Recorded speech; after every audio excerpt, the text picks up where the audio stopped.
Please subscribe to this channel for more videos related to Catholic Christian teaching.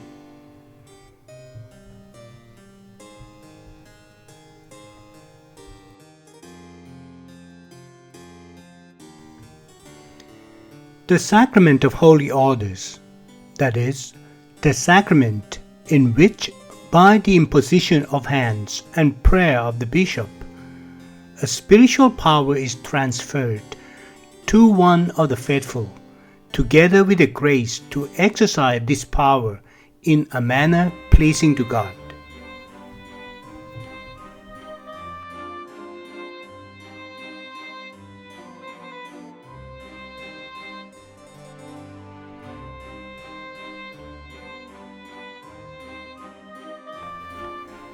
The Sacrament of Holy Orders is a true and proper sacrament instituted by Christ.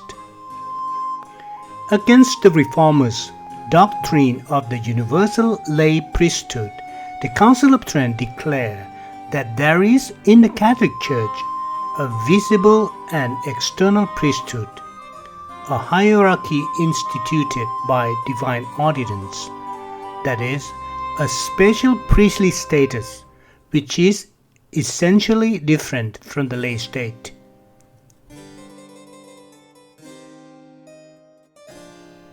Reception into the priestly state takes place by a special sacrament, the Sacrament of Holy Orders, better known as ordination.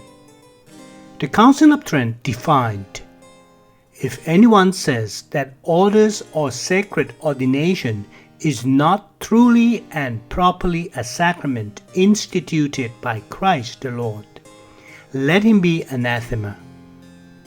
The definition of the Council asserts the sacramentality of order in general, but not of the individual grades of holy orders.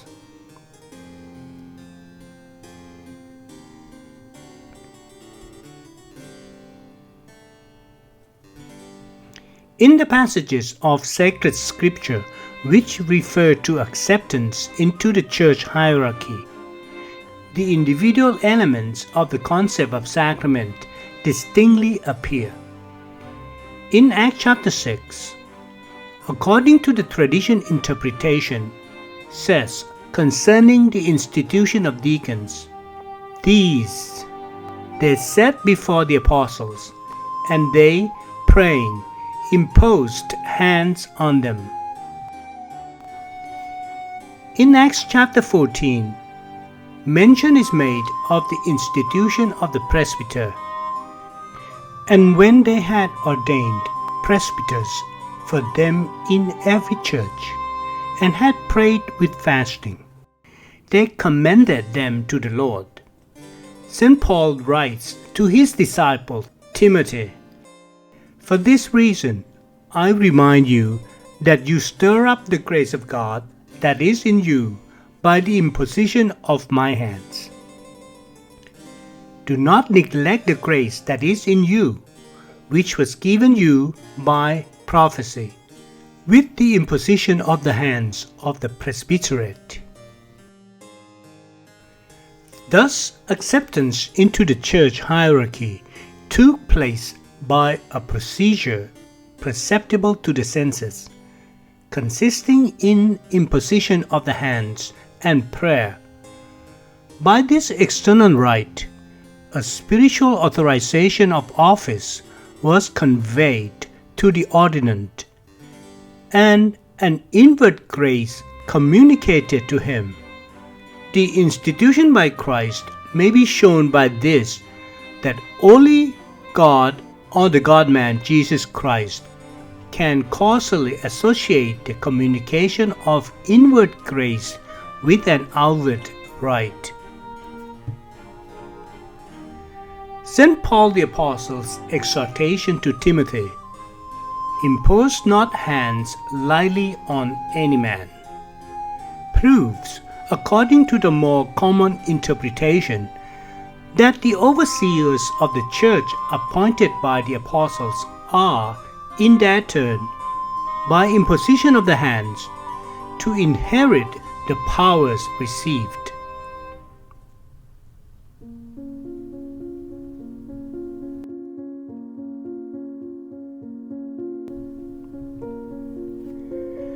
Tradition corroborates the divine institution of the church hierarchy, the transference of the sacerdotal powers by the imposition of hands, and prayer, and the inward communication of grace associated with this.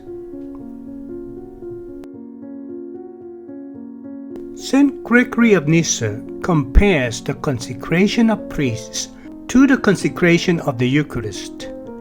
The same power of the Word makes the priest also sublime and venerable, marked off from the crowd by the newness of the order. Yesterday and the day before yesterday, he was one of many, one of the crowd.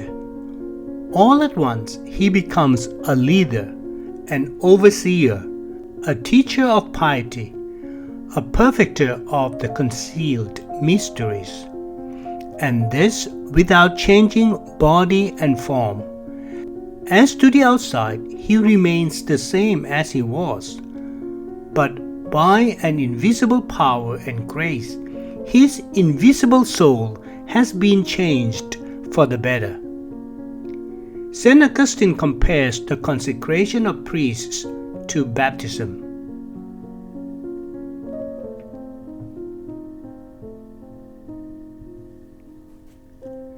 Please go to YouTube Retirementality channel, playlist, Sacraments for the complete series of these materials.